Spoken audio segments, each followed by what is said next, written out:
COVID-19 surge testing has begun in Worcestershire after the South African variant of the coronavirus was detected in the area. Becky Johnson joins me now from just outside Worcester in Fernhill. How's it going, Becky?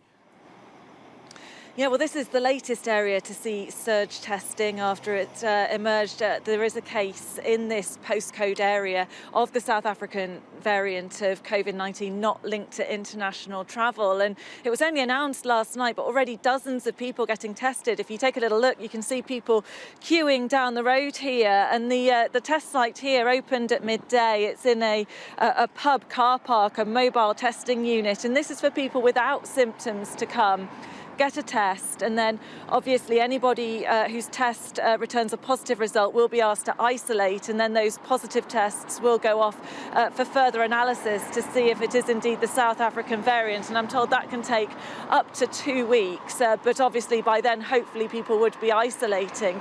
Now, you'll remember it was on Monday of this week that the government announced there were 11 cases detected of the South African variant not linked to international travel. Now, they were in Southport, Walsall, areas of London, Hertfordshire, Surrey and Kent. And people in those postcode areas have been undertaking tests since earlier in the week. And then in the middle of the week, Birmingham City Council announced it had 2 cases not linked to travel. And some of the areas have already conducted up to around 10,000 tests. So this is a very rapid process.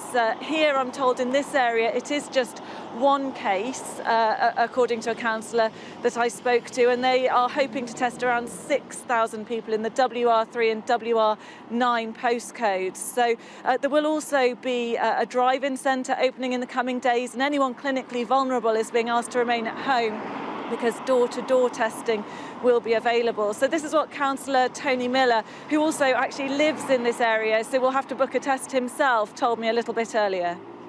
It is under control, but we want to know and we want to continue with the mass testing of anybody over the age of 18 within this district and surrounding areas. People obviously get confused and people panic, and the question is, do I need to have the test if I've had the vaccine?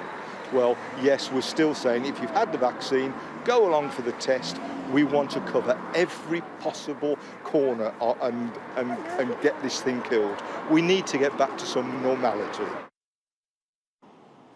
Now, the main concern around the South African variant is that it is believed to have similar properties to the variant that emerged in Kent. So it is thought that it could be more contagious. It might possibly affect people a little bit more than other variants, so people could potentially get sicker. And there is also some concern around the efficacy of the vaccine, whether the vaccine may be less effective.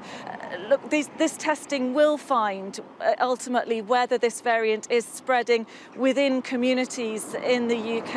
And there are some in the scientific community saying that this is all coming a little bit too late. The South Africans announced they detected this variant towards the end of last year, and borders weren't closed for some while after that. And therefore, there are some scientists who believe this may well already be spreading in communities. But we will, start to find out definitively once the results of these mass testing regimes taking place in postcodes across England come back. And then, scientists will be able to analyse exactly where this variant is within communities. Becky in Worcestershire, thank you.